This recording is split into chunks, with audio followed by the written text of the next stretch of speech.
Todos, les damos la bienvenida a esta segunda sesión de intercambio. Les recuerdo que el contexto, estamos desarrollando la segunda tribuna online de SEGIL y hemos decidido, debido a la pandemia y a la virtualidad que nos acompaña, a dividirla en 5 sesiones. La sesión anterior fue muy rica con el grupo Eugene de España. Estas sesiones de intercambio las realiza el SEGIL con el grupo Eugene. Hoy tenemos una sesión de lujo con el grupo Eugene Italia, que esperamos que disfruten muchísimo. Son muy generosos los disertantes en sus conocimientos al compartirlos con nosotros. Esperamos que lo disfruten y que pasen una linda tarde en realidad. Les presento a quien me acompaña hoy acá coordinando el evento conmigo, que es la doctora Andrea Cosia. La doctora Andrea Cosia es miembro de staff de SEGIL, es especialista en endocrinología ginecológica, en medicina reproductiva, está a cargo del programa de criopreservación de SEGIL y es directora de la beca o el programa de formación, el fellowship de SEGIL. Y con la doctora vamos a tratar de acompañar y conducir un poquito este evento y hablar poco, porque en realidad esperamos que aprovechen mucho a nuestros disertantes. La primera va a ser la doctora María Beatrice Dal Canto. El tema de la doctora es muy interesante, esperamos que seguro va a haber preguntas y algún comentario para Beatrice. La doctora va a hablar de donación de semen, una estrategia válida para mejorar los resultados de ICSI en pacientes de edad femenina avanzada. Y les cuento que si uno quisiera contarles el currículum de nuestros 2 disertantes, podemos estar todo el simposio hablando de ellos. Así que me tomé el atrevimiento de resumir algunos ítems importantes. La doctora es bióloga, recibida con honores en la Universidad de Pisa, es licenciada en Higiene de Laboratorios y Salud Pública en Milán, embrióloga senior certificada por ESRE, ha sido profesora asociada de la Universidad de Milán, es embrióloga senior y directora de 4 laboratorios de fertilización in vitro, asociada al desarrollo y a la puesta a punto de muchos proyectos de investigación, tanto en área animal como humana, en colaboración con varias universidades y grupos privados. Intereses actuales fundamentalmente en el estudio de maduración in vitro de ovocitos y criopreservación de ovocitos y tejido ovárico. Colaboró con el desarrollo y puesta a punto de muchos laboratorios y en la renovación de otros existentes, más de 20 años de experiencia en el tema, así que te vamos a aprovechar, Beatrice. Directora como antecedentes del Laboratorio Biogénesis Centro de Medicina Reproductiva de Monza, directora de los laboratorios de Clínica Eugene de Módena, Taranto y Milán. Les cuento al público que pueden poner todas las preguntas o comentarios que quieran en el link de Q&A o preguntas y respuestas que con la doctora Cosia al final del evento vamos a tratar de compartir con los disertantes, y que como este es un evento con traducción simultánea, al final de la pantalla, en el icono que es un mapamundi, un mundo, un globo terráqueo, pueden elegir el idioma del audio que ustedes deseen. En este caso, los disertantes van a hablar en inglés, así que aquel que lo necesite puede seleccionar audio en español o en inglés. Bueno, no hablo más. Beatrice, bienvenida, bienvenuti, muchas gracias, y cuando gustes.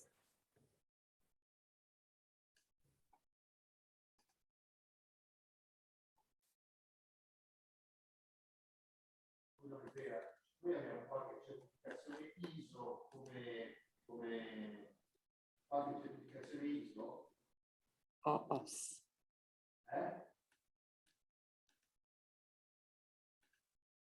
Can you see my screen?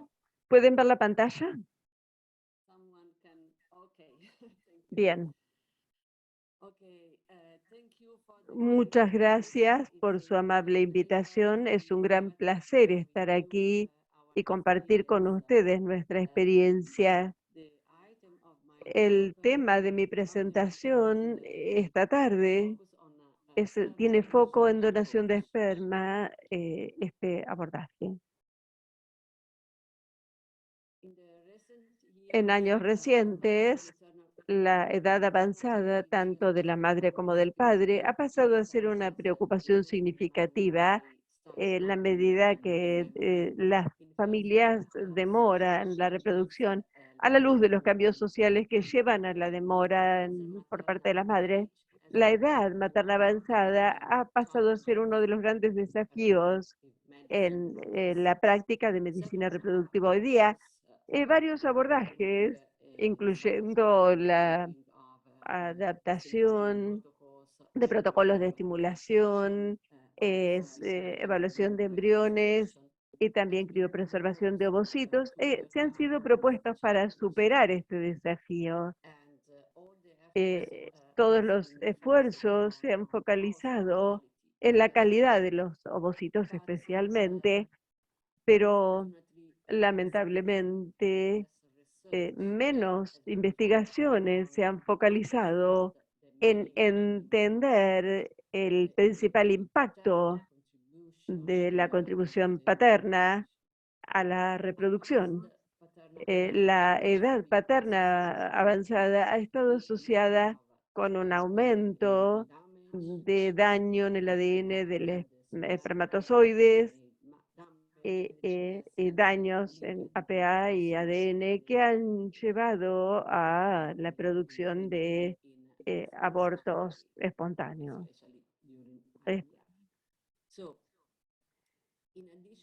Además de la edad paterna, también factores de estilo de vida pueden afectar la calidad de espermatozoides y estar asociados con malos resultados en las técnicas reproductivas. Sin embargo, hay enfoques alternativos que apuntan a mejorar la contribución de los espermatozoides todavía no se han considerado como modo de mejorar los resultados reproductivos.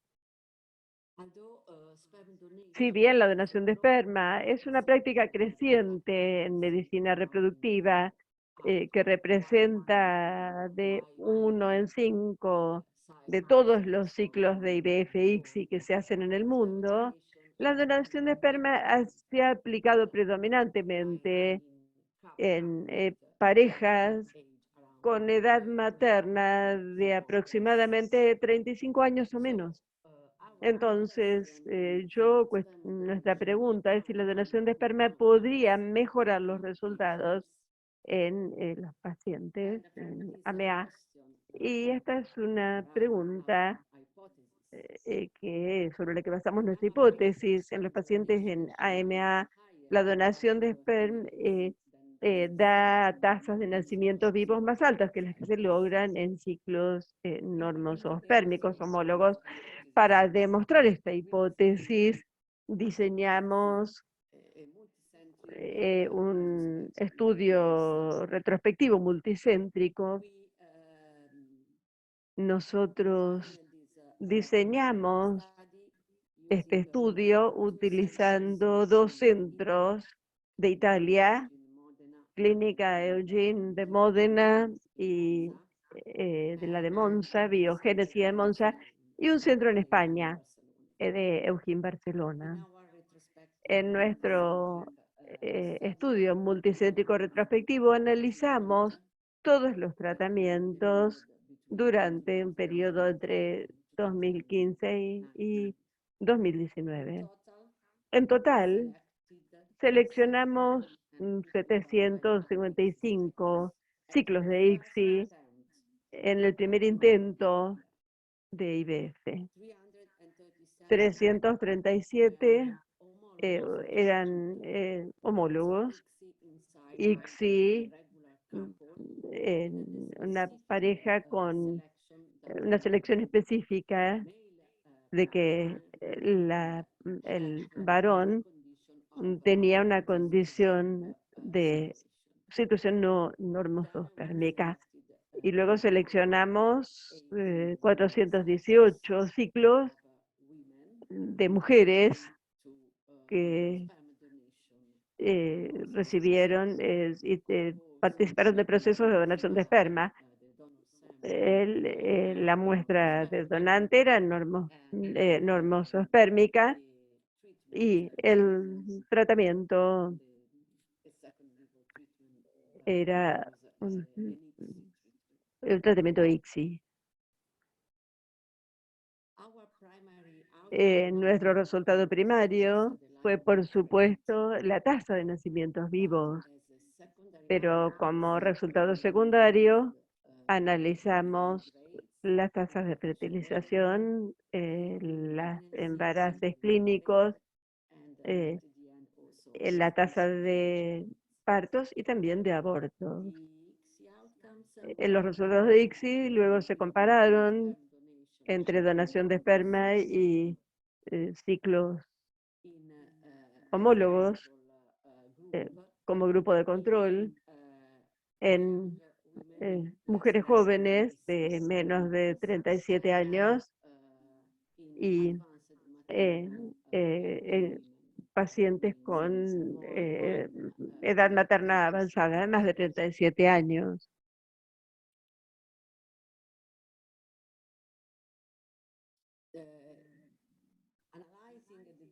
Analizando, decidimos investigar también los datos utilizando un análisis logístico univariado y multivariado a fin de evaluar si la donación de esperma estaba asociada con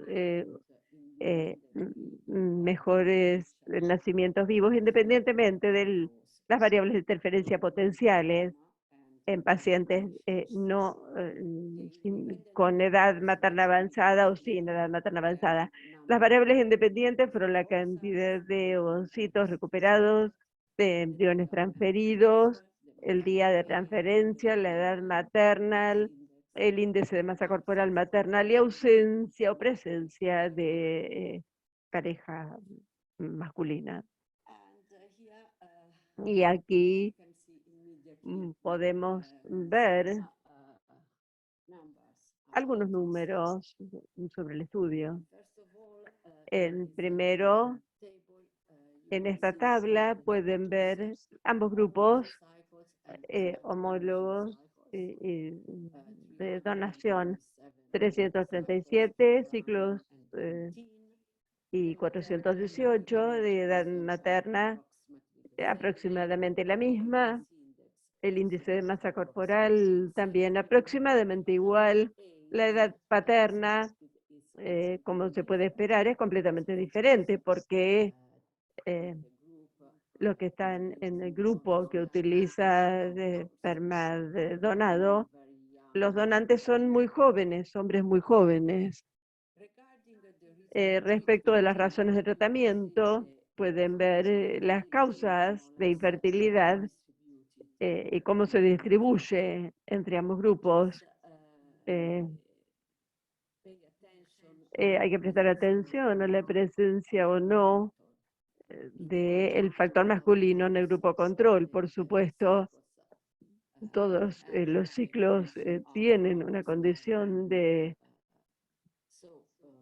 normosperma, o sea, es cero factor masculino.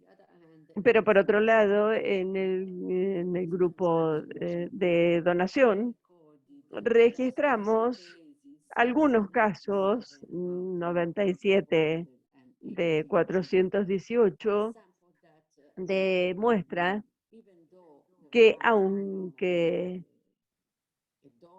si bien venían de donantes, cuando llegaban a nuestras manos no eran perfectas, o sea, el corte de normospermico en algunos casos no se habían logrado, no se habían cumplido. Otro punto es la ausencia de pareja masculina, porque el Centro Español en Neuchín, Barcelona, incluyeron en el estudio a pacientes que no tenían pareja, mujeres solas, que pedían tratamiento con donante de esperma. En esta situación, probablemente la causa de infertilidad es un poco diferente, porque realmente no sabemos si la mujer era infértil o no, porque no estaba buscando una reproducción de otro modo, porque era una mujer soltera. En esta diapositiva pueden ver la distribución de edad materna en ambos grupos y podemos ver que en el grupo de donación de esperma hay un porcentaje un poquito más alto de mujeres de aproximadamente 39, 40, 41 o 42 años de edad, pero no es estadísticamente significativa la diferencia en total. Vemos, vamos a ver qué es lo que ocurre con respecto al tratamiento, aunque el tratamiento se hizo en 3 centros diferentes. La preparación de los pacientes es más o menos la misma. La preparación con antagonistas o agonistas, siguiendo aproximadamente la misma distribución. La simulación, diferentes fármacos, es la misma, y principalmente hicimos una sola transferencia de embrión o doble. En algunos casos hicimos transferencia con 3 embriones, y en ese caso la paciente tenía edad muy avanzada. Principalmente transferimos embriones del día 2 o día 3, y solo en unos pocos casos al estadio de blastocisto. Bueno, seguimos con los resultados directamente. Pueden ver en la diapo, en el cuadro, algunas diferencias entre el grupo control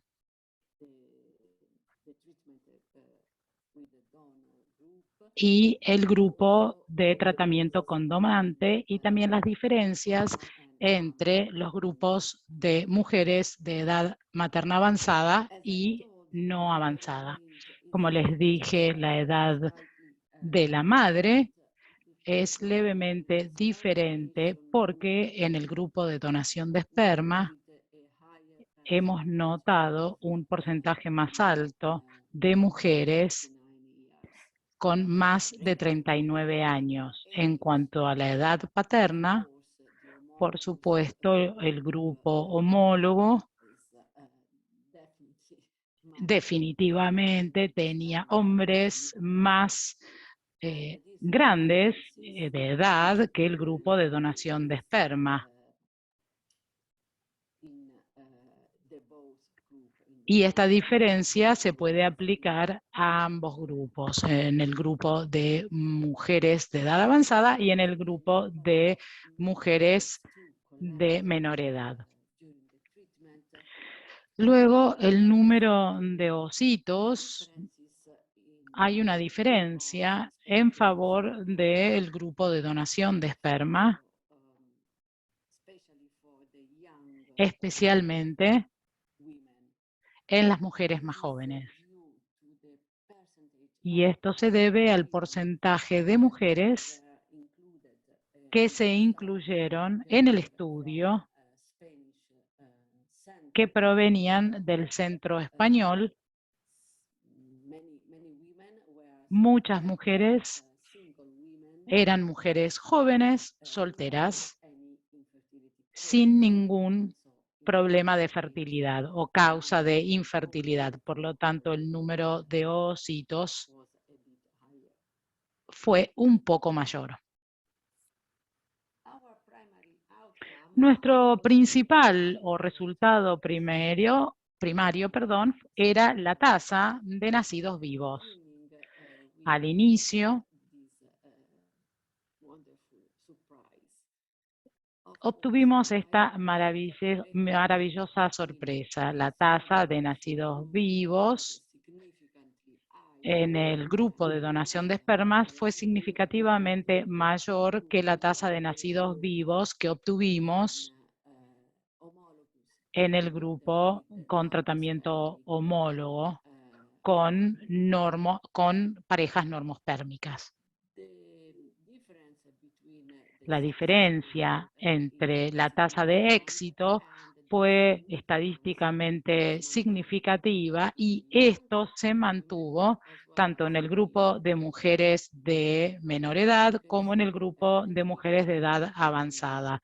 Pueden ver aquí la diferencia en el valor P. Acá tenemos 37 y 50% en las mujeres que no tenían edad avanzada, pero aún más interesante, que debemos resaltarlo, fue la diferencia en la tasa de nacidos vivos en las mujeres de edad avanzada que utilizaron donación de esperma. En otras palabras, si la paciente tiene más de 37 años de edad, utilizar esperma por donación aumenta la tasa de nacidos vivos. Es bastante mayor que lo que se logró en una pareja con una situación de esperma normospermica en el grupo homólogo. Ahora, con respecto a los resultados secundarios, podemos ver algo bastante particular en la tasa de fertilización. En total, la tasa de fertilización utilizando donación de esperma fue un poco menor que con el tratamiento homólogo. Pero, aunque la diferencia sea leve, es significativa. Esta situación está presente también en el grupo de mujeres que no tienen edad avanzada y también en el grupo de mujeres de edad avanzada. Nuestra hipótesis sobre esto es que es un resultado particular como resultado de que en el tratamiento homólogo utilizamos muestras normospermicas frescas. Durante el tratamiento, la pareja usó la esperma de la pareja de manera fresca o inmediata después de la colección. En el caso de la donación de esperma, está congelada y tal vez la criopreservación y el protocolo utilizado para criopreservación pueda haber sido la causa de esta menor tasa cuando analizamos las tasas de fertilización. En cuanto a la tasa de implantación,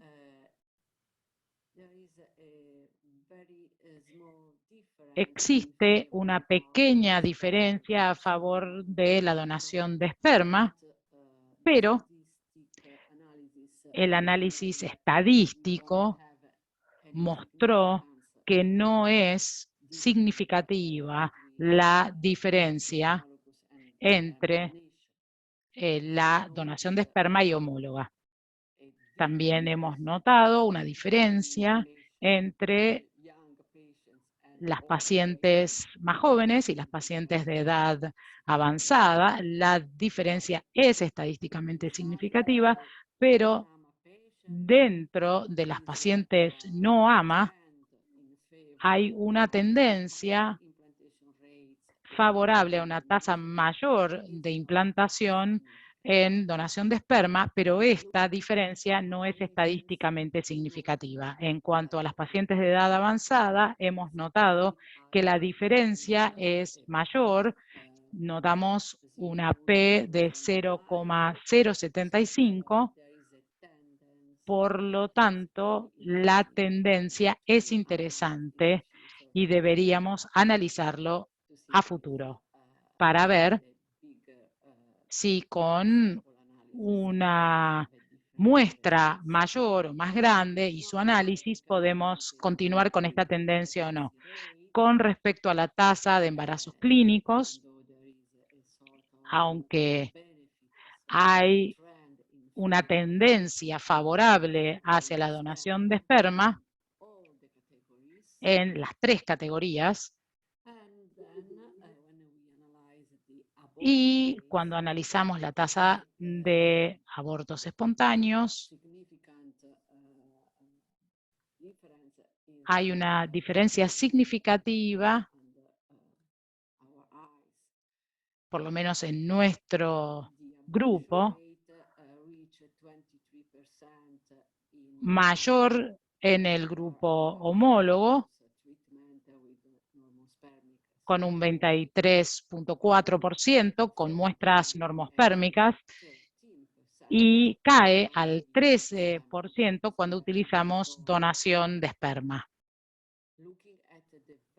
Si analizamos a las mujeres más jóvenes, también notamos un beneficio en este grupo, aunque no es significativo, pero es sorprendente el beneficio que se puede notar en las pacientes de edad avanzada.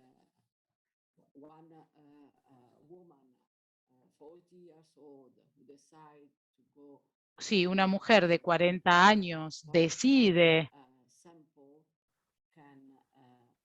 realizar este tratamiento con donación de esperma, van a tener una mayor reducción de tasas de aborto.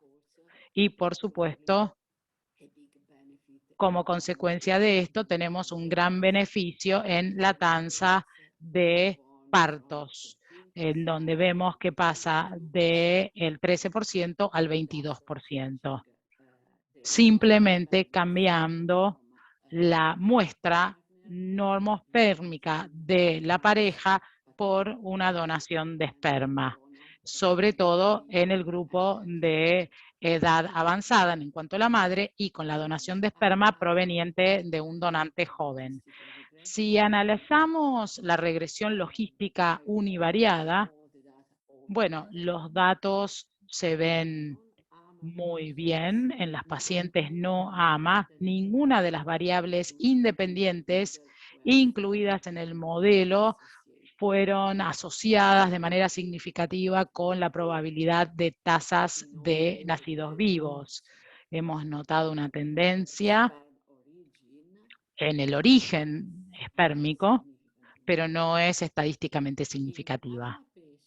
En las pacientes de edad avanzada, la donación de esperma, el número de ocitos que fueron recabados, el número de embriones transferidas, la edad materna, todos estos estaban asociados de manera significativa con el logro del nacimiento vivo. Por lo tanto, esto se utiliza para que en el caso de pacientes de edad avanzadas, que en estos grupos, esto es importante tenerlo en cuenta, siempre vemos una tendencia que beneficia la donación, el origen del esperma y la calidad del esperma. En la regresión logística multivariada, el análisis mostró que el origen del esperma se asocia de manera positiva con los nacimientos vivos, independientemente de las otras variables testeadas en pacientes de edad más avanzada, pero no en pacientes de edad no avanzada. Esto es, como les dije, para mujeres de más de 37 años.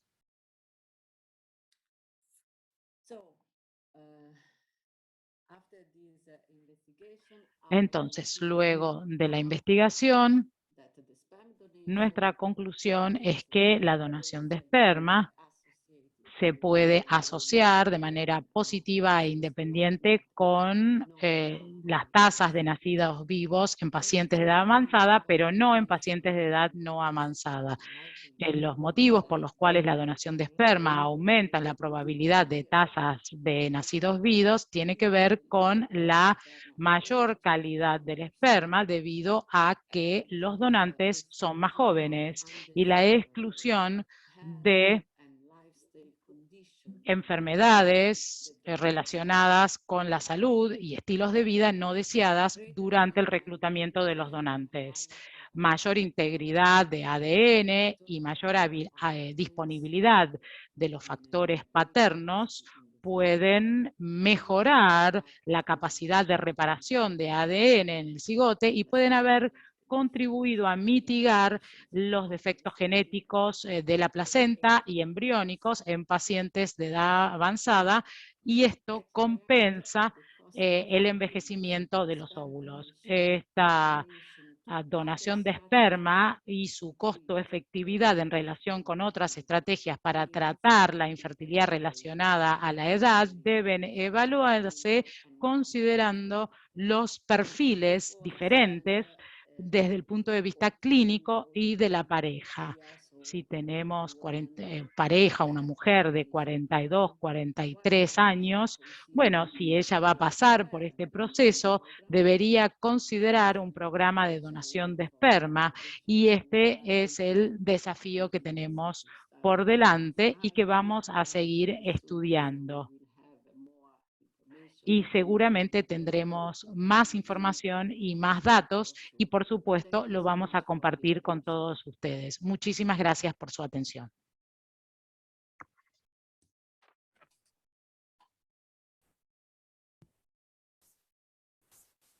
Muchas gracias. Muchas gracias, Beatrice. Dejamos las preguntas para después. Excelente la presentación. Y tenemos acá en la cabeza algunos ruidos que seguramente después vamos a compartir en el espacio de preguntas. Así que muchas gracias. Bueno, ahora le damos la bienvenida y agradecemos mucho al doctor José Buratini. Quizás en algo se complementen ustedes dos después al final en la discusión, porque es muy interesante el tema al cual se va a referir José, que es FSH y antimülleriana en el pronóstico de la reproducción asistida, los mecanismos más allá de los marcadores hormonales. Les voy a contar algunas líneas sobre el currículum de José, también muy extenso. José es médico veterinario, recibido en la Universidad de San Pablo, tiene una maestría en reproducción animal en San Pablo, hizo su fellow postdoc en el Departamento de Farmacología del Instituto de Biociencia de San Pablo, sobre el factor de crecimiento fibroblástico en la regulación de foliculogénesis. Aprovechó su año sabático no para descansar, sino para trabajar en la Universidad de Nottingham, realizando estudios sobre cultivos celulares y factores de crecimiento de foliculogénesis, afiliado a sociedades como ASRM, la Sociedad de Reproducción y Fertilidad, Sociedad para el Estudio de la Reproducción, Sociedad Internacional de Tecnología Embrionaria y Sociedad Brasileña para el Estudio de Tecnología Embrionaria.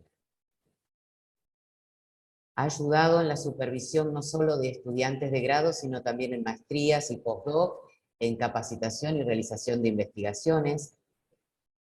Es coinventor de la patente de Follicular System for In Vitro Site Maturation and Kit, editor asociado a revistas prestigiosas de la especialidad, actualmente coordinador científico de Eugene, Italia, y profesor asociado de la Universidad del Estado de San Pablo.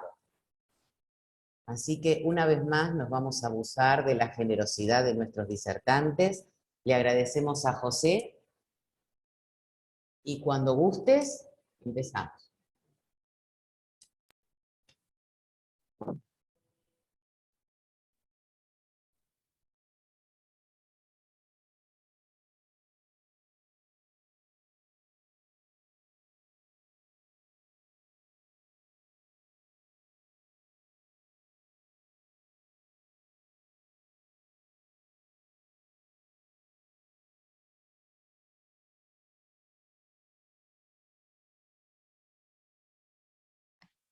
Tiene el micrófono muteado. Ok, I found it.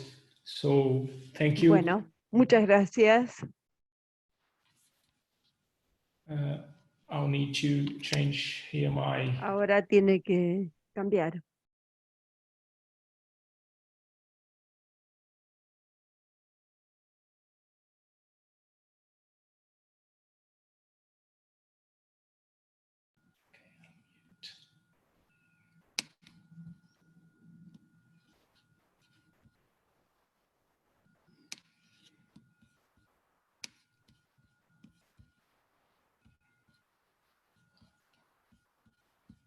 Can't find the language button. Anyway, No puede encontrar el botón del idioma, el doctor. Ahora hay que explicarle, yo lo voy a...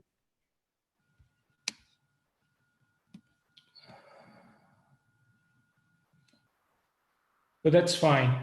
If you're listening to me, that's fine. Let's Si carry me on. pueden escuchar, está bien, Otherwise, we're going to get late. So, porque si no se va a hacer tarde. and this is Esta Ponga la pantalla Es una completa, doctor. Por favor. the title of my talk. First of all, sorry for el this título de technical problem. mi I would like to charla.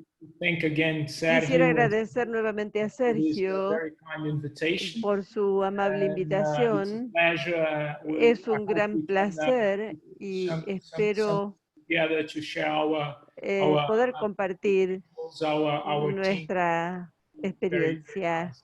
So I'm going to talk about Voy a hablar age in sobre FSH y assisted AMH technology prognosis. asociado con el pronóstico de reproducción asistida y los the mecanismos hormone detrás de los marcadores hormonales. So the plan of El this plan talk de is, first esta of all, a little bit of presentación context.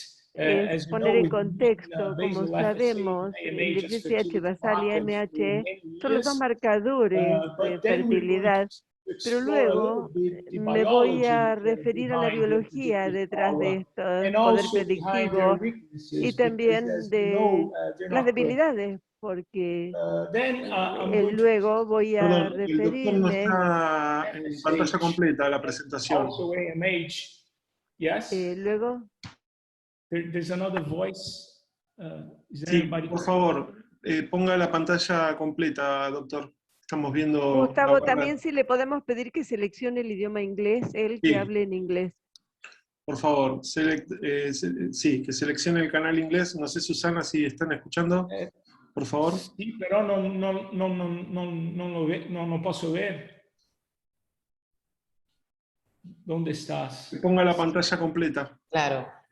We need you to put Okay. the big screen Y que seleccione el canal inglés, por favor. and select the English channel. But I cannot put the whole thing in my screen. That's the. Dice que no puede poner la pantalla completa. At the bottom of the screen, you will I have to stop sharing perhaps, and then Quizás tiene que dejar de compartir y luego prueba nuevamente. yes, I'll do that. Yes. Bueno, lo va a hacer así. Yeah. Okay. Am I still sharing? ¿Dejó de compartir? Sí. No, ahora no. No. No. Okay. So I'm going to start sharing again. Voy a comenzar a compartir. Ok. So I'm very sorry for this technological problem. Bueno, lamenta mucho este problema. Now you have to choose Ponga pantalla completa. claro, full screen. Perfecto. Okay, that's fine. We're fine now. Yes. Okay. So apologies again. I hope that you could follow Bueno, me. espera que le hayan podido seguir hasta este punto. El plan del seminario se va a referir al contexto del uso de FSH y AMH basal como marcadores de fertilidad y luego la biología detrás también, el poder predictivo, la utilidad predictiva y también las debilidades, porque sabemos que no son totalmente perfectos como herramientas predictivas Y también me voy a referir a los mecanismos que conectan FSH, la biología y la biología de AMH con la competencia evolutiva, especialmente en el contexto de la edad materna. Todos sabemos que estamos acostumbrados a esta idea, a este concepto de que los niveles de FSH, los basales, aumentan cuando la mujer envejece. Y este aumento es inversamente negativamente correlado con la actividad, con la fertilidad. También podemos considerar una gran población de pacientes, independientemente de la edad, en que van a encontrar una correlación negativa entre la fertilidad acá representada por las tasas de parto y el nivel basal de FSH. Debido a esto, a los mismos niveles basales se han utilizado desde principios de los 90 como indicador predictivo de fertilidad y resultados exitosos en IVF-ICSI. Pero pronto después de haberse iniciado su uso, algunos estudios, y estoy representando algunos de ellos, comenzando a cuestionar el poder predictivo de FSH, principalmente porque la edad materna parecía como una influencia mucho más potente, o sea que dependiendo de la edad, del perfil de la población, el FSH no era tan informativo. Y también tomando en cuenta los niveles de corte de FSH, que algunas veces varían entre estudios. Entonces, finalmente, después de algunos años, la eficacia de FSH como marcador de fertilidad se cuestionó. Y esto coincidió con la utilización de HAM, AMH como factor de marcador de fertilidad. AMH se ha considerado como marcador más eficiente de la fertilidad, si bien debemos reforzar, considerar que hay mucha evidencia que muestra que aún la hormona antimuleriana no es un marcador ideal de fertilidad, considerando las tasas de nacimientos vivos. O sea, estos dos trabajos recientes comparan FSH y AMH como predictores de fertilidad. Inmediatamente después de que se comenzó a utilizar AMH como marcador de fertilidad, hubo, por supuesto, una comparación automática entre AMH y FSH. Y como dije antes, AMH fue considerado como el más eficiente. Estos dos estudios presentan un aspecto interesante para reforzar la superioridad de AMH. Analiza pacientes que muestran distintos perfiles de AMH y FSH. En la cohorte A tenemos pacientes que presentan aquí con FSH favorable, un valor favorable, normal, que sería menos de 10 unidades por mililitro, y favorable el nivel de AMH, que sería de más de 100 de un nanogramo por ml. Los pacientes con un AMH y FSH favorables muestran mayores tasas de nacimientos vivos, como podríamos esperar. Y cuando cambiamos los perfiles, tenemos disminuciones en los nacimientos, en las tasas de nacimientos vivos. Acá tenemos pacientes con una AMH favorable, pero nivel de FSH no favorable, en otras palabras, AMH más de 1, pero FSH más alto de 10, más alto que 10. o sea que no tienen tan buen comportamiento como el grupo con favorablemente concordante.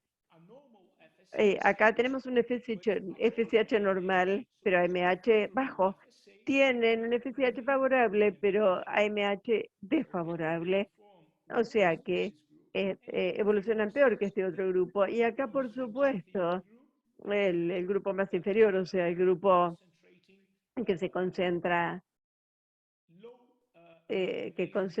bajos valores de AMH y altos de FSH. Entonces, lo que es interesante acá es comparar a los pacientes con valores discordantes, porque la mayoría de los pacientes presentan FSH y AMH concordantes. Entonces, uno esperaría en un paciente con un bajo AMH, esperaría alto FSH. Y al revés, si el paciente tiene alto nivel de AMH, uno esperaría bajo FSH, pero alrededor dependiendo de la población, dependiendo del estudio, entre 25 y 40% de los pacientes presentaron valores discordantes. Estos pacientes discordantes son interesantes porque ahí podemos comparar cuando tienen valores discordantes con un AMH positivo y valores discordantes con un FSH positivo. Cuando tienen discordancia, en AMH parece ser más importante. Esto refuerza la idea de que AMH es un mejor predictor de fertilidad, de éxito del IVF.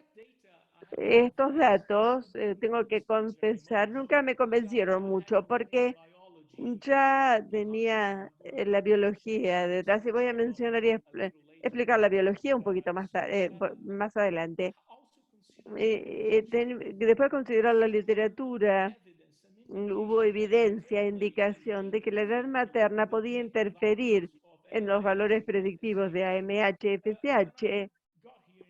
Cuando estamos acá, hablé con Beatrice, decidimos mirar nuestros propios datos y ver el efecto de la edad materna en la asociación de FSH con las tasas de embarazo.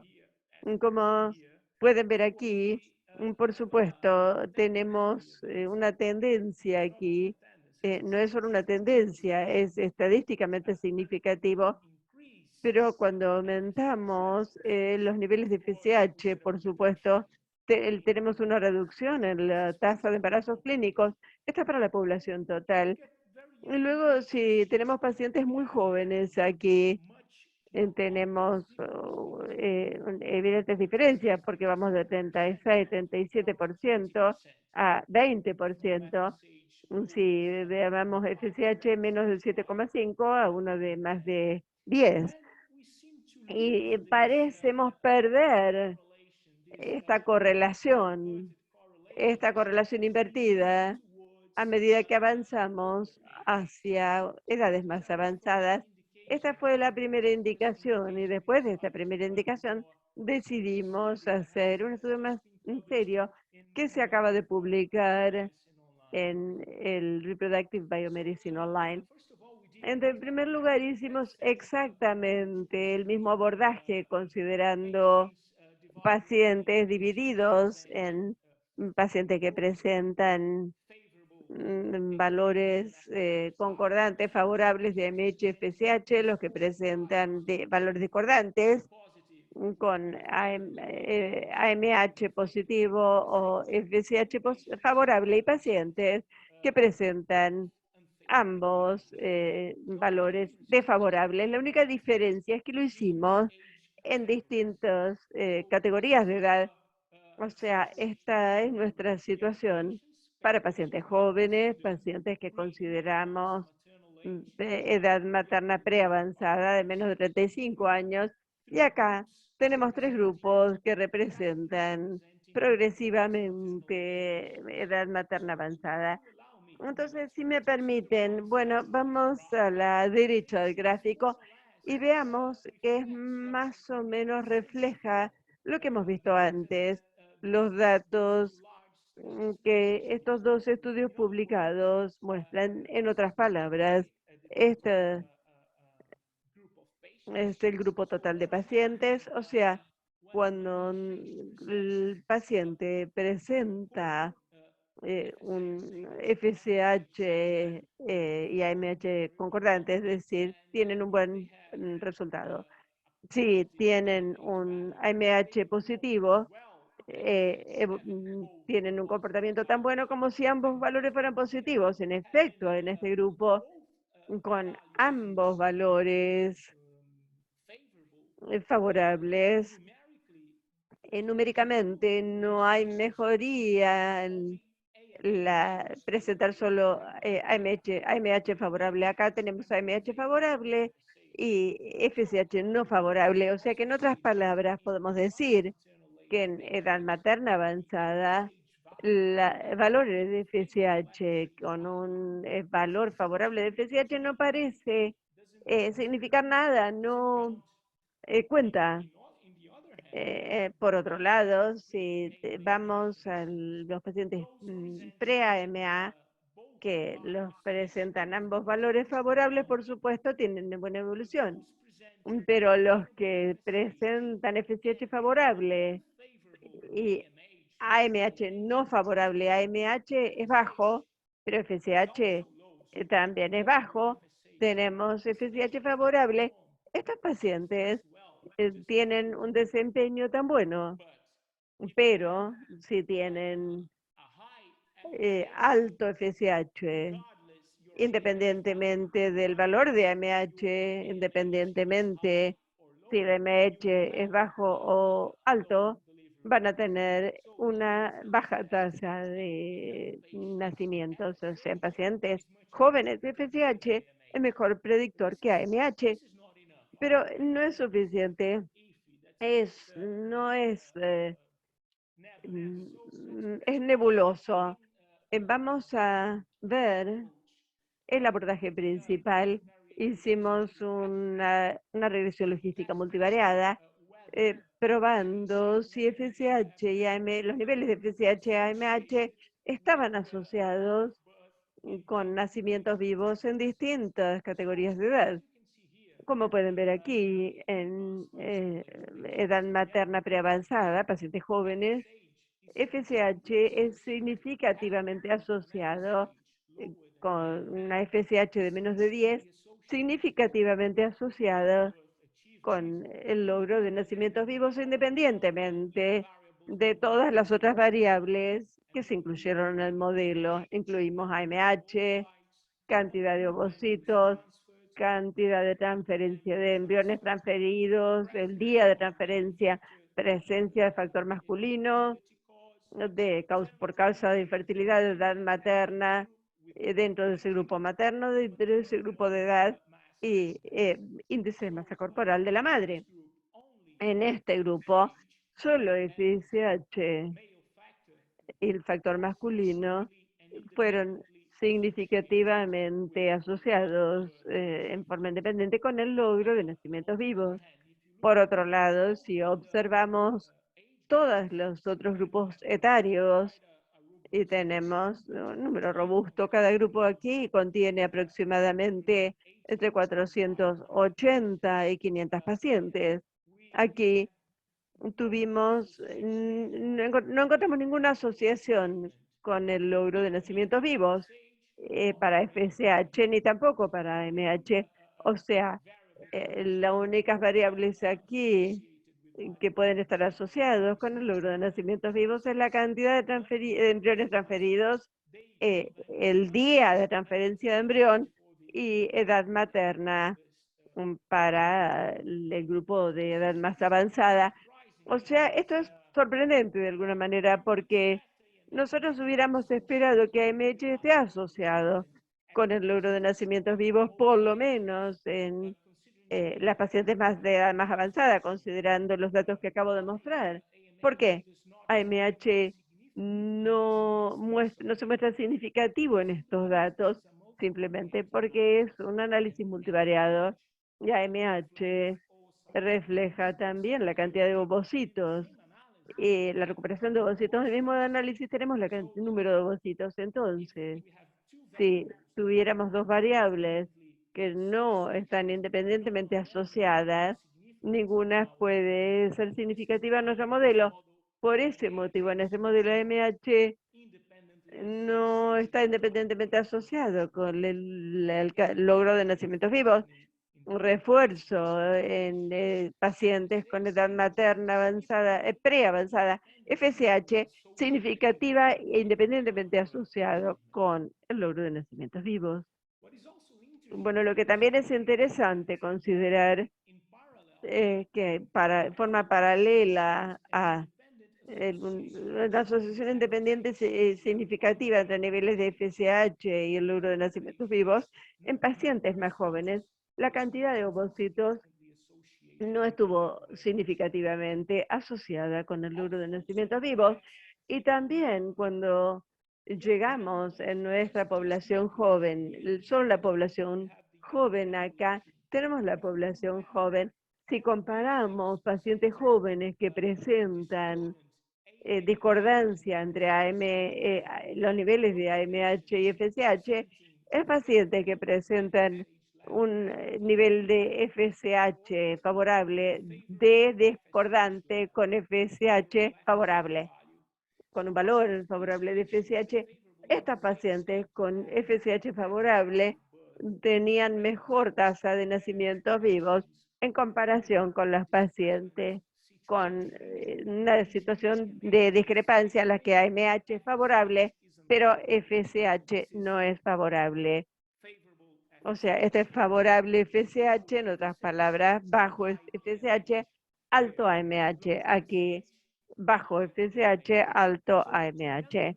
Entonces, en pacientes más jóvenes, nuevamente es mejor tener bajo FSH que tener alto AMH. Esto también es interesante porque si bien estos pacientes presentan mejor tasa de nacimientos vivos, presentan dan menos ovocitos, menos folículos, menos ovocitos. O sea que el promedio aquí tenemos 6,3 ovocitos de estos pacientes.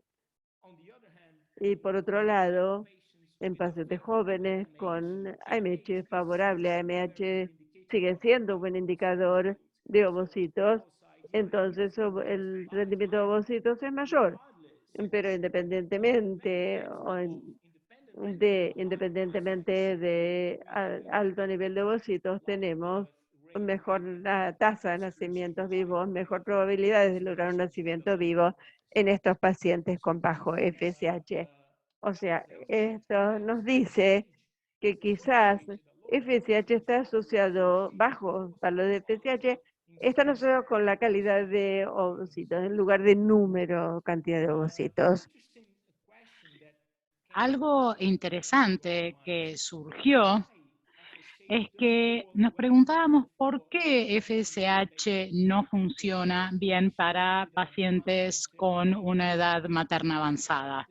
Nuestra hipótesis, y creo que la literatura también proporciona evidencia de esto, es que FSH no es confiable en pacientes con edad avanzada porque es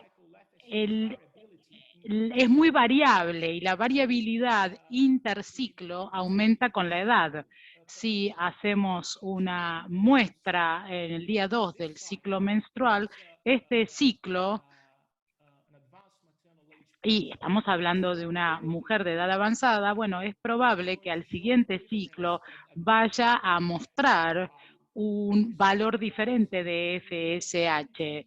Existen entre 20 y 30% de probabilidad de repetibilidad. Y este es el motivo por el cual pensamos que los niveles de FSH no son tan confiables en pacientes de edad avanzada. No es que la FSH no se asocie o no esté relacionada con mecanismos que potencialmente podrían afectar la calidad del ovocito, pero debido a la variabilidad interciclo de la FSH ya no se considera una referencia confiable. También hemos planteado la hipótesis de que esta variabilidad interciclo aumenta debido a que, bueno, la doctora Angela Barrows de Canadá ha hecho muy buen trabajo en la dinámica de folículos en mujeres y la variabilidad interciclo. Bueno, ella ha mostrado claramente que los folículos dominantes interfase son folículos que comienzan a desarrollarse en la fase lútea previa y cruzan y entran al siguiente ciclo menstrual, y esto es cada vez más frecuente con las mujeres de edad avanzada. Tenemos un folículo dominante neutral, tenemos una disminución en niveles de FSH. Este es acá lo mismo.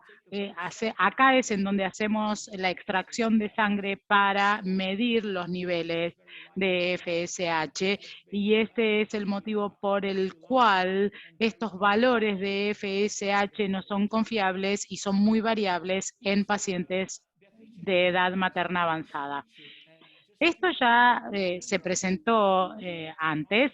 Queremos simplemente mostrar que la edad materna avanzada es el gran desafío en la medicina reproductiva. Mucho se ha hablado y se han hecho varias propuestas para tratar con este problema,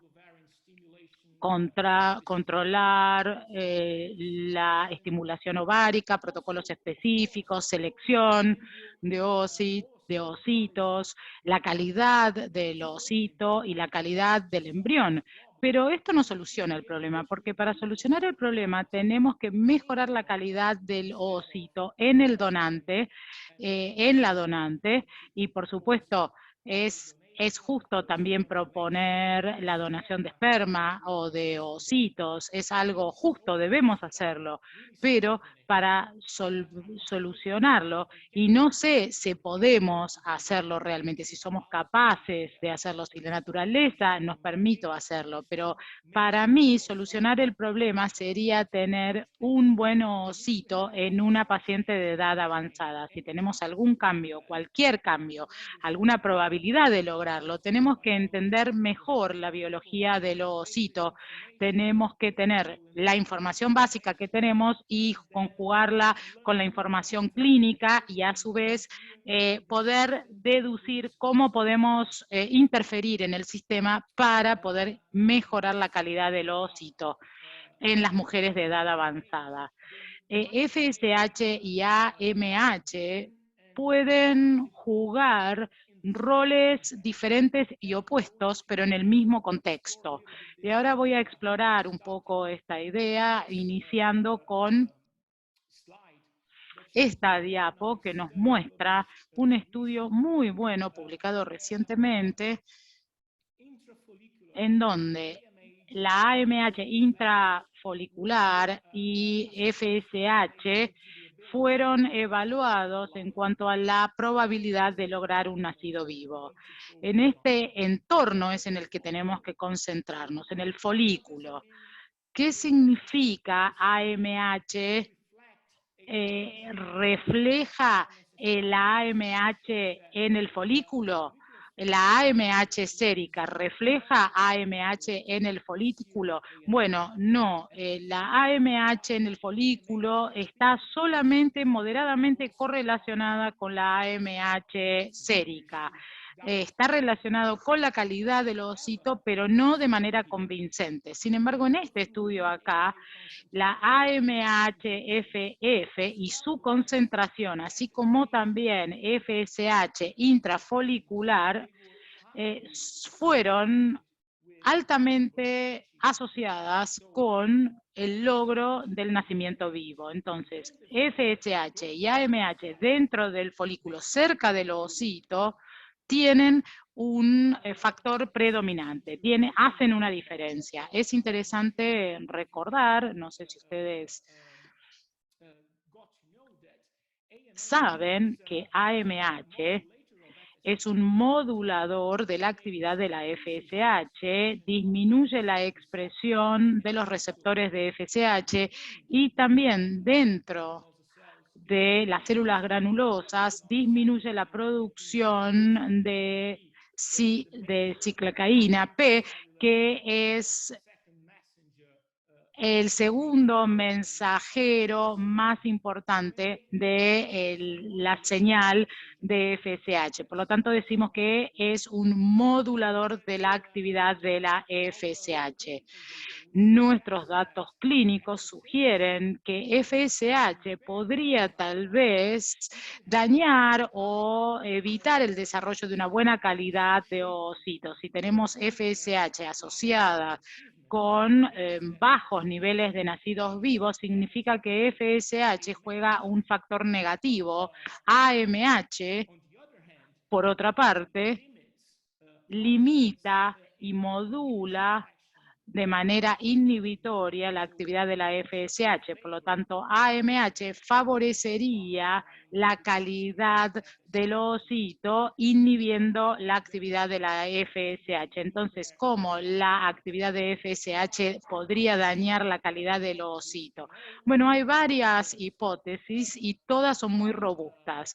Una hipótesis que fue lanzada por un colega italiano, demostró que alta actividad de FSH se asocia con señales o inducción proapoptótica.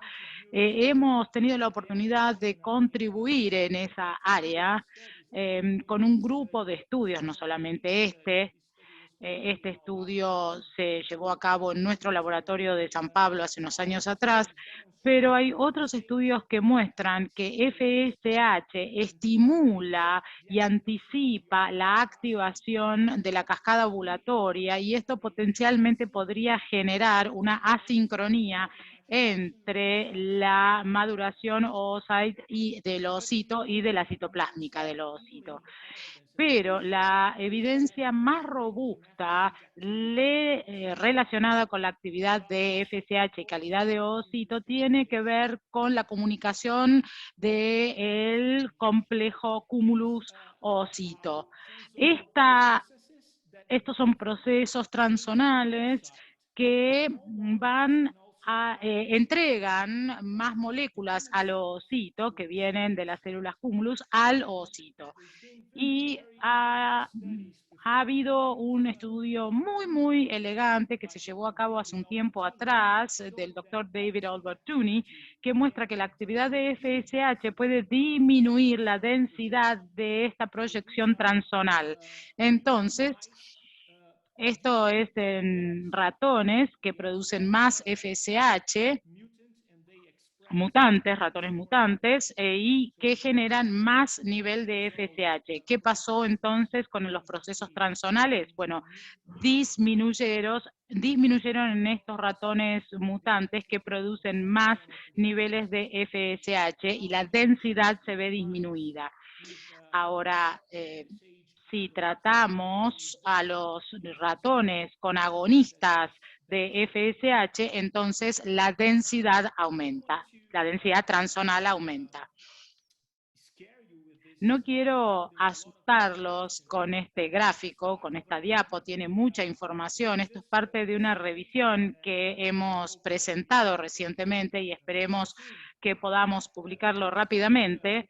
Esto muestra muchos aspectos que son cruciales para la homeostasis del oocito, que pueden comprometerse severamente si reducimos la comunicación entre las células cumulus y el oocito a través de este proceso transonal.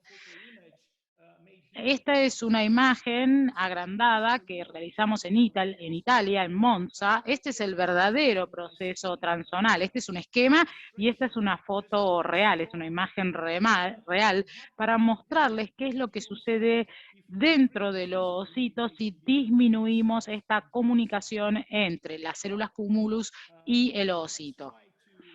Veamos entonces qué pasa. No sé si tengo 5 minutos para continuar o ya tengo que resumir. No escucho, perdón, lo que me están diciendo, disculpen. estaba preguntando si tenía 5 minutitos más para concluir. Bueno, como no escucho, voy a seguir adelante. Los procesos transzonales. Acá tenemos algunas uniones. Bueno, acá tenemos el piruvato. Esta es la principal fuente, la principal molécula para el ovocito que se utiliza para todo lo que tiene que hacer el ovocito, energía, etc. Los procesos transzonales también proveen al ovocito con NADPH, que es absolutamente necesaria para hacer el estrés antioxidante, para controlar el estrés oxidante en el ovocito, y esto es absolutamente necesario para hacer un reciclamiento del GR, que es necesario para controlar el estrés oxidante en las mitocondrias y también en las diferentes partes de los usos. Entonces, como ya hemos escuchado antes, en las pacientes de edad materna avanzada, la pérdida o la caída de la calidad del ovocito se asocia con un aumento en el estrés oxidativo. Entonces, esta asociación, esta relación existe, pero ¿qué es lo que genera este aumento en el estrés oxidativo? Realmente no lo sabemos aún. Y tenemos una hipótesis bastante robusta aquí, porque a medida que los niveles de FSH aumentan, a medida que la edad materna aumenta, la disminución de esta comunicación entre las células cúmulus con el ovocito comprometen a los recursos del ovocito que se utilizan justamente para controlar la oxidación o el estrés oxidativo. A su vez, el estrés oxidativo es muy necesario y su control es muy necesario para controlar la degradación del ADN. Esta es otra cosa muy importante, otro aspecto muy importante que se deriva o que resulta de la comunicación entre las células cúmulus y el ovocito. Pero además de esto, también el ovocito entrega ARN poliadenulado, y esto se utiliza inmediatamente en el ovocito y genera proteínas que son muy importantes para controlar la actina, la dinámica de las actinas y también la dinámica de los usos o de los nucleótidos. Entonces, esto es muy complejo en cuanto a la biología básica, digamos, pero les puedo garantizar que estos ARN son fundamentales y participan del control de la dinámica de las actinas y de los usos. ¿Cómo el FSH puede controlar los procesos transzonales? ¿Cómo FSH? Porque hay evidencia que FSH causa proyecciones transzonales, la retracción de estas, pero ¿hay mecanismos biológicos que pueden justificarlo? Sí los hay. Estos no han sido explorados en el ovario, en el folículo, pero encontramos información en otros sistemas celulares, en los tejidos, y en efecto, como pueden ver aquí, no voy a entrar en detalle, la señalización de FSH puede activar las cascadas extracelulares que van a controlar la retracción de la actina, porque las proyecciones transzonales están hechas de actina, tienen actina acá, y lo que causa la retracción es la contracción de las moléculas de actina, y FSH en estos trayectos intracelulares controla la contracción de actina y también controla los ovocitos y estas moléculas, y N-caderina y E-caderina. Entonces es para mostrarles, darles una idea de los mecanismos que están detrás de la actividad, sobreactividad de FSH en este complejo. Y como dije, la actividad de FSH tiene que ser controlada en este complejo cúmulo. Es muy interesante considerar que el ovocito produce factores que disminuyen la expresión de el receptor de FSH, las células cúmulos. O sea que hay rupturas naturales, mecanismos de protección. Uno es AMH, como dijimos antes, AMH inhibe la expresión del receptor de FSH en las células cúmulos. Otro es del ovocito. El ovocito produce unas proteínas que son secretadas y son capaces de disminuir la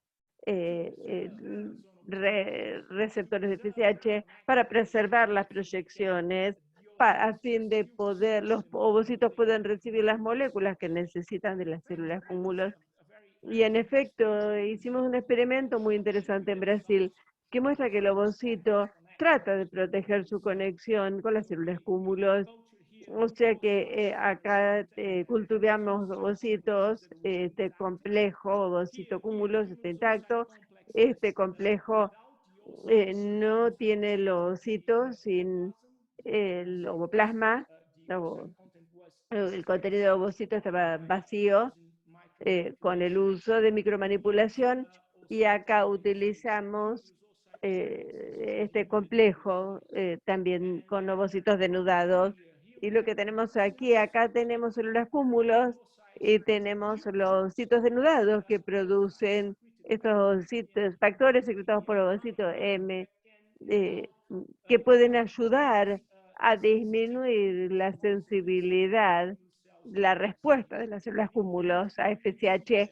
Y acá pueden ver que cuando no tienen el ovocito, en ausencia del ovocito y por lo tanto en ausencia de factores secretados por ovocitos, tenemos un aumento en la expresión del receptor de FSH. También el ovocito controla la expresión de AMH en el entorno, porque AMH también contribuye a reducir la respuesta de FSH.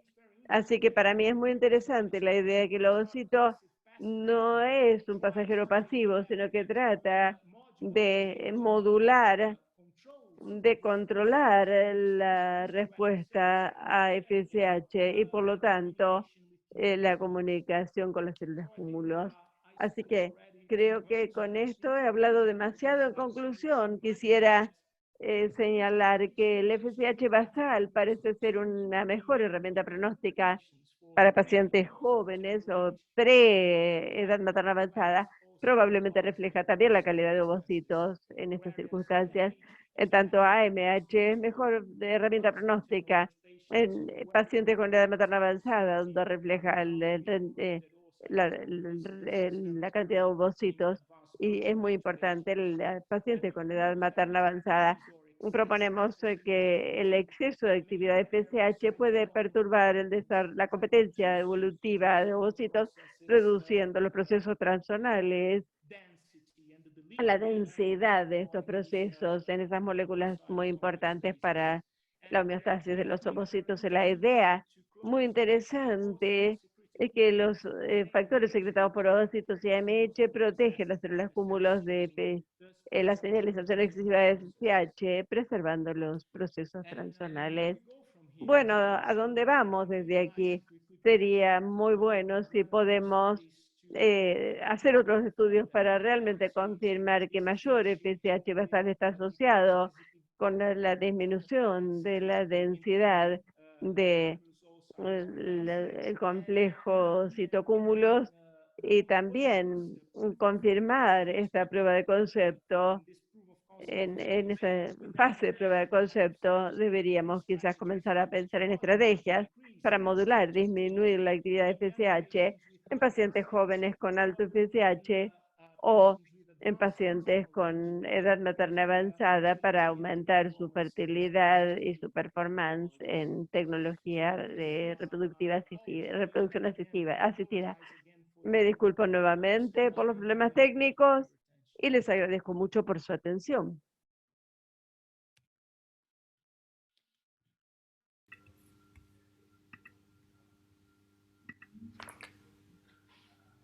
Susana está silenciada.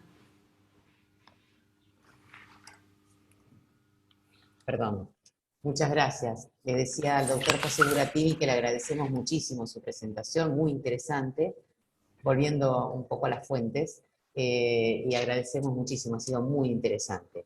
Tenemos algunos minutos para preguntas, así que le doy la posta a la doctora Cosia para que presente a nuestros comentaristas, así, bueno, aprovechamos un poco el ida y vuelta del intercambio que enriquece a todo el mundo. Andrea, cuando gustes. Bueno, buenas tardes y felicitaciones por las charlas. Yo voy a presentar a las discutidoras. La primera es la licenciada Florencia Nodar. Ella es licenciada en Ciencias Biológicas. Dirige el Laboratorio de Embriología de SEGIR. Es directora ejecutiva de Novagen. Es miembro del Comité Ejecutivo de ALMER. Está certificada como directora del Laboratorio de Embriología por el American Board of Bioanalysis, por la Sociedad Argentina de Medicina Reproductiva y por la Red Latinoamericana de Reproducción Asistida. Y nuestra otra discutidora es la doctora Martina Carro. Ella es médica ginecóloga, especialista en medicina reproductiva, especialista en endocrinología ginecológica y reproductiva, también es especialista en tocoginecología. Es médica de staff del Centro de Estudios en Ginecología y Reproducción SEGIR y es miembro del Comité Ejecutivo de ALMER de Buenos Aires, Argentina. Les damos la palabra, muchas gracias. Bueno, empiezo yo, Tina. Bueno, Dale. muchas gracias a ambos disertantes, excelentes charlas. Y yo le quiero hacer algunas preguntitas a la doctora Beatrice. Me encantó tu presentación, excelente, muchísimas gracias.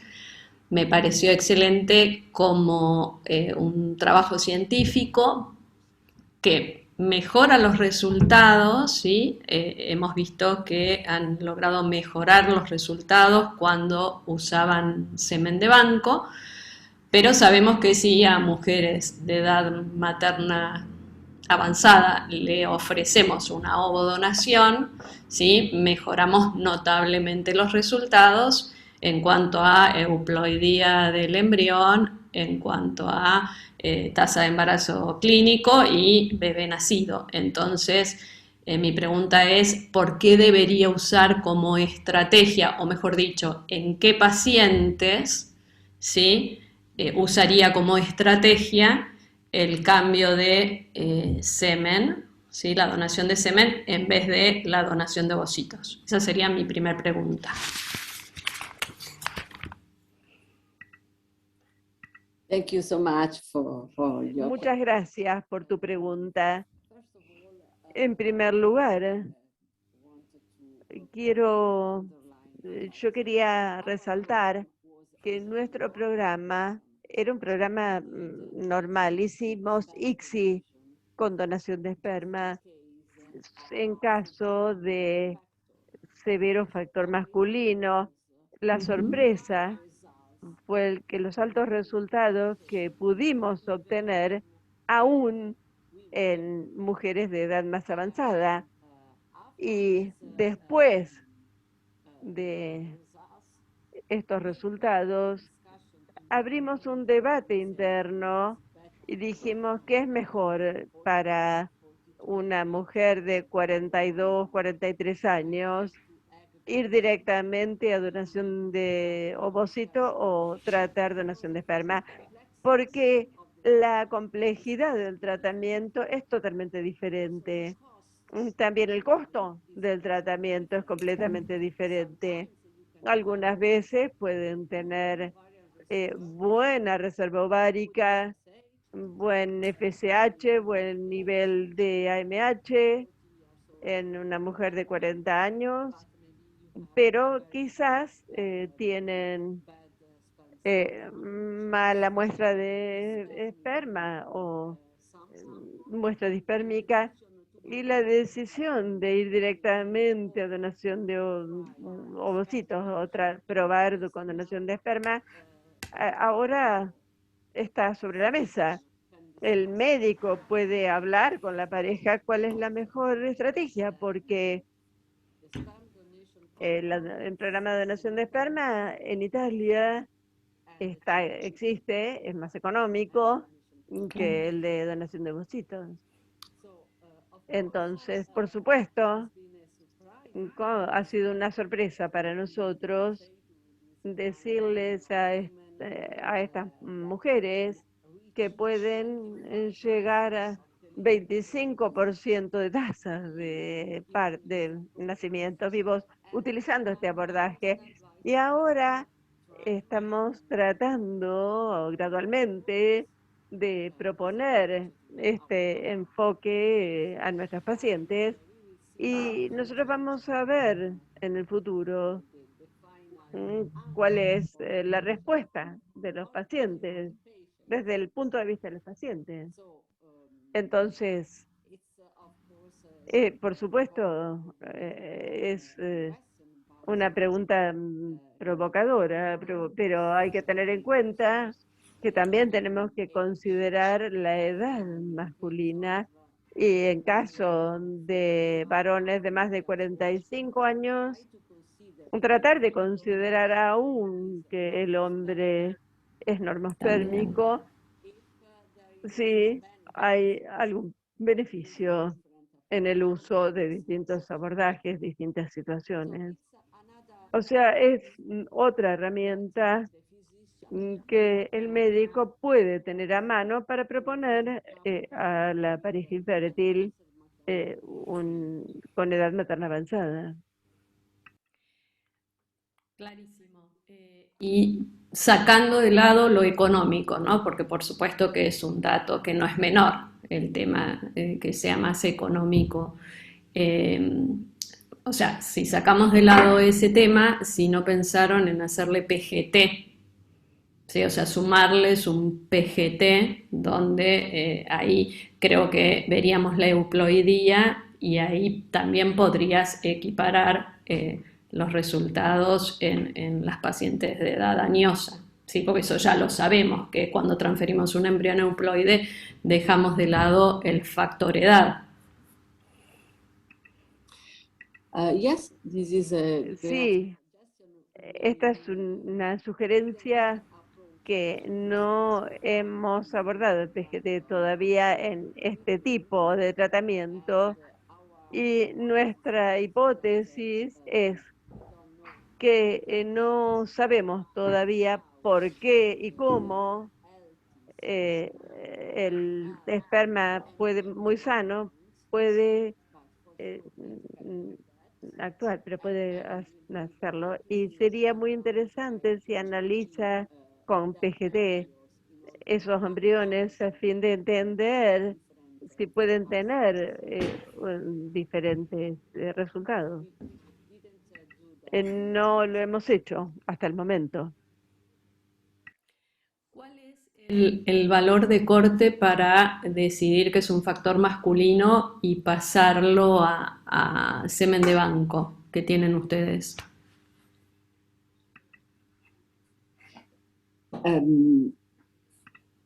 so far all Hasta el the momento, todas las parejas que se le hicieron ICSI con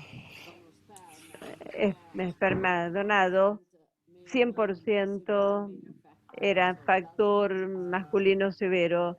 No significa que azoospermia o que Ok. no tuvieran esperma, pero severa factor masculino, porque nuestro abordaje también es hacer muchos ICSIs, porque no es tan fácil aceptar el tratamiento donante en Italia Claro. por razones sociales, Sí, éticas, sí. ¿no?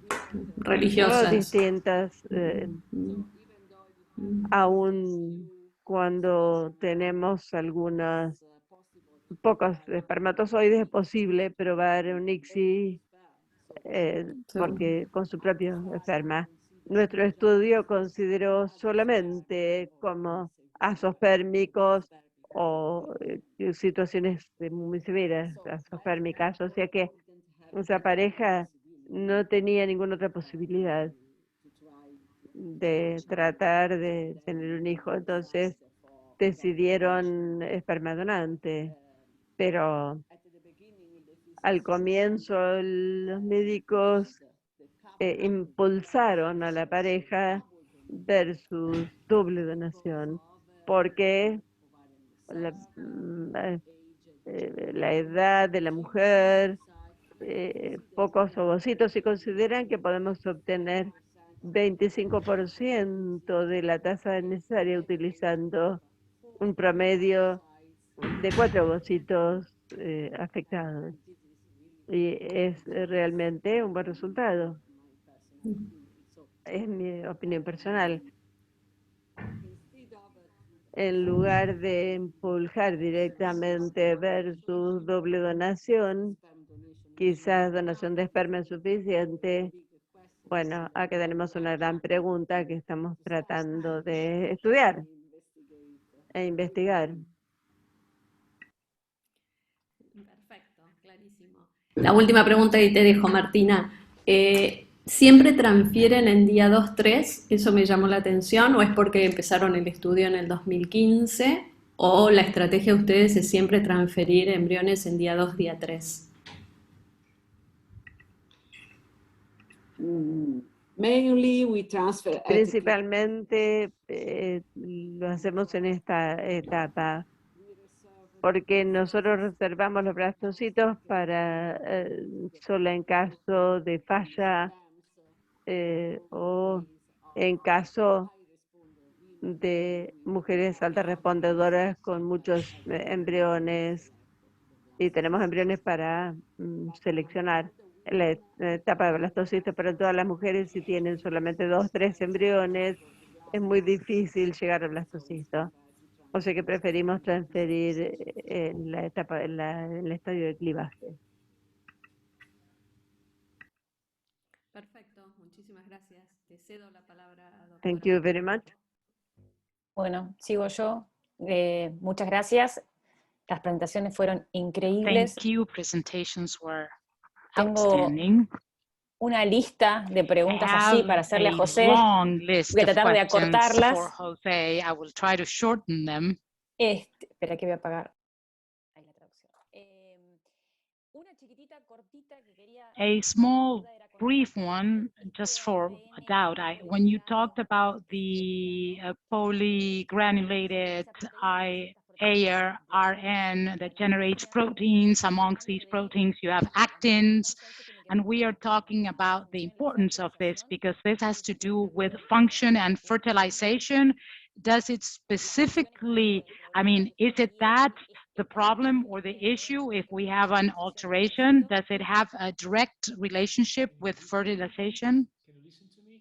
Yes? Okay. Well, in fact, bueno, sí.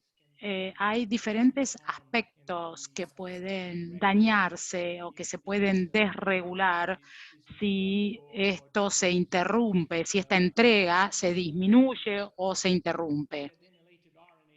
Estos ARN polimodulados que fueron identificados, esto fue hecho en un modelo bovino, hay proteínas que regulan la expresión génica. Esto significa que los recursos maternos que se preparan para mantener el desarrollo del embrión hasta que se haga la activación embriónica, bueno, esto puede ser impactado por esto. Hay proteínas que regulan la dinámica de la actina y esto es fundamental para la polarización para llegar a destino y también para todo lo que tiene que ver con la dinámica de la actina con los usillos, para los movimientos cromosómicos dentro de los usos. También hay otra cosa muy interesante que muestra que estas relaciones, estas conexiones de ARN polimodulados son muy importantes para permitir una reprogramación translacional completa entre el GB y en las siguientes etapas. Esto muestra que hay como una reorganización completa en la actividad translacional dentro del ovocito cuando este final, este momento final se logra. Entonces, hay como una revolución en el ovocito, y sin estas conexiones, sin estas revoluciones a través del ARN, bueno, entonces no se logra el éxito.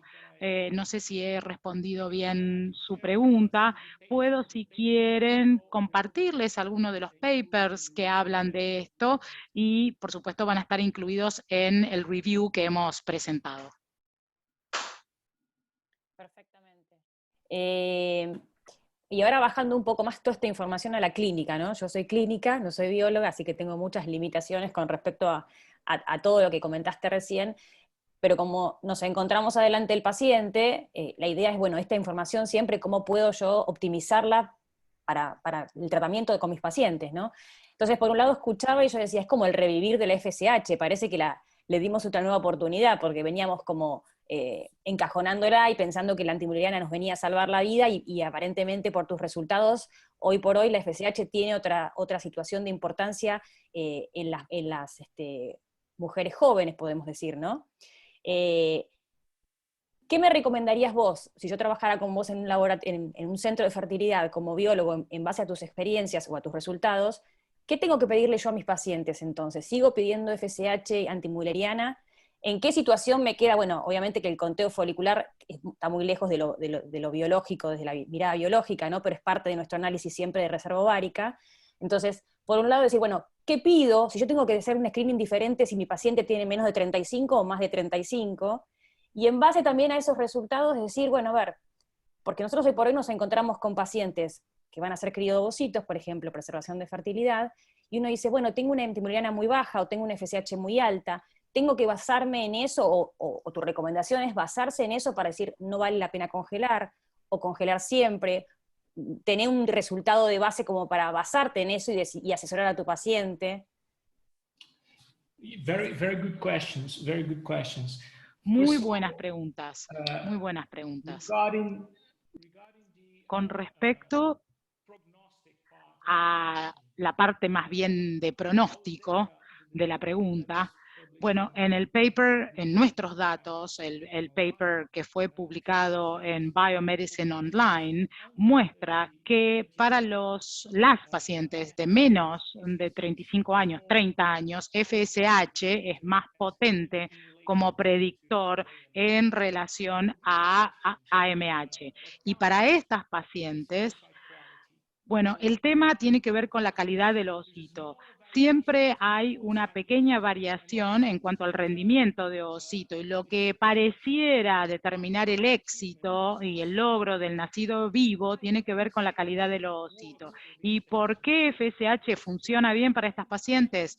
Porque en las pacientes más jóvenes no hay variabilidad interciclo de FSH, ese fenómeno que yo dije, la última fase mutante de folículo dominante que sube de repente con el estriadol en el medio del ciclo menstrual, que ocurre mucho con pacientes de edad materna, pero que no se ve esto en las pacientes más jóvenes.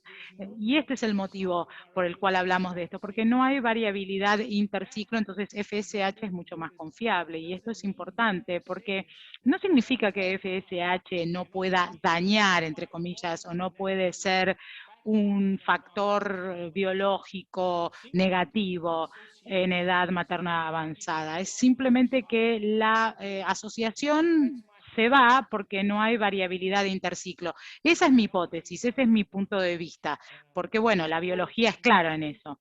Ahora, en cuanto al valor de pronóstico y el abordaje de pronóstico, lamentablemente para las pacientes más grandes, AMH es más eficiente y refleja en esos casos la disponibilidad de ovocitos o los números de ovocitos disponibles. Hay un estudio muy interesante que muestra que el número de ovocitos, por supuesto, es importante y se asocia con el logro de nacimientos vivos.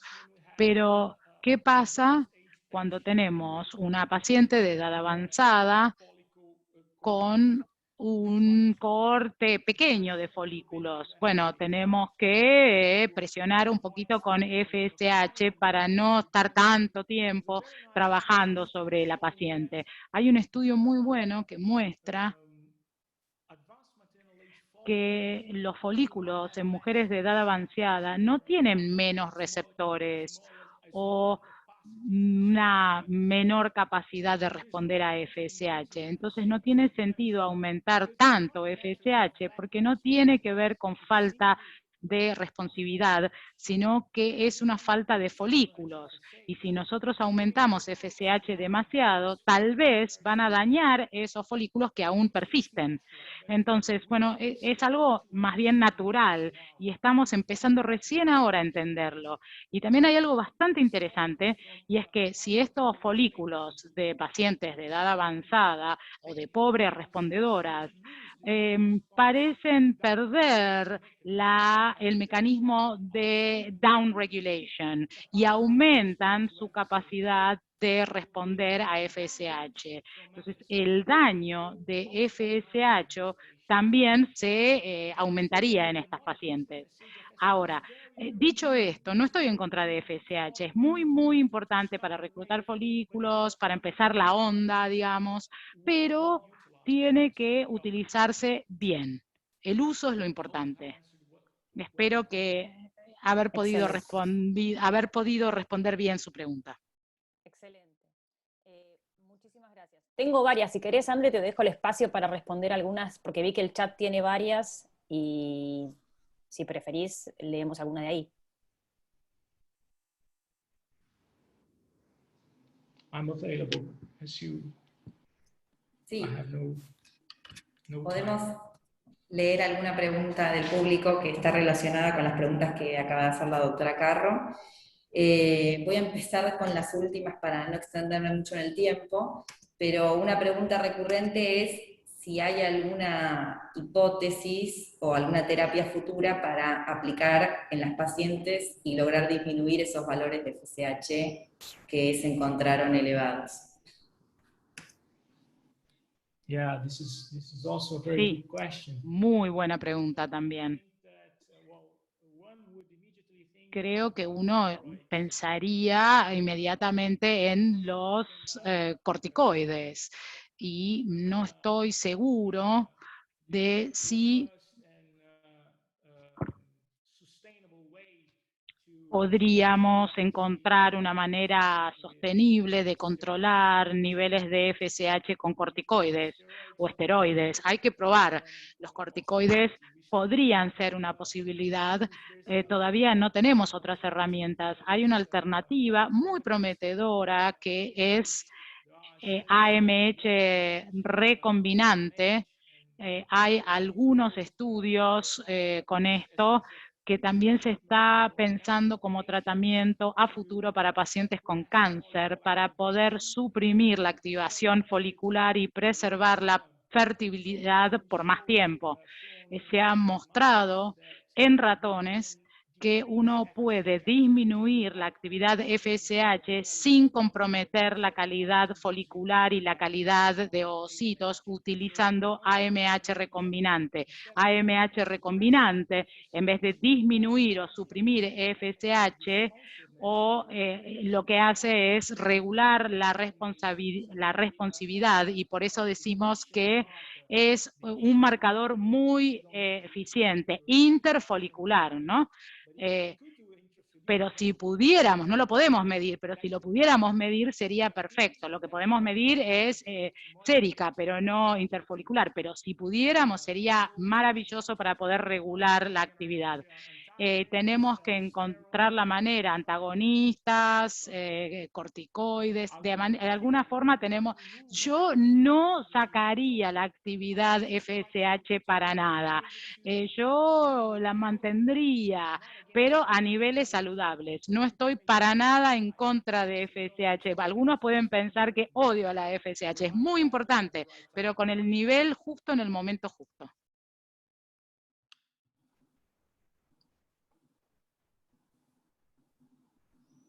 Bueno, creo que ha sido excelente. Creo que hay muchas preguntas más que uno sigue pensando.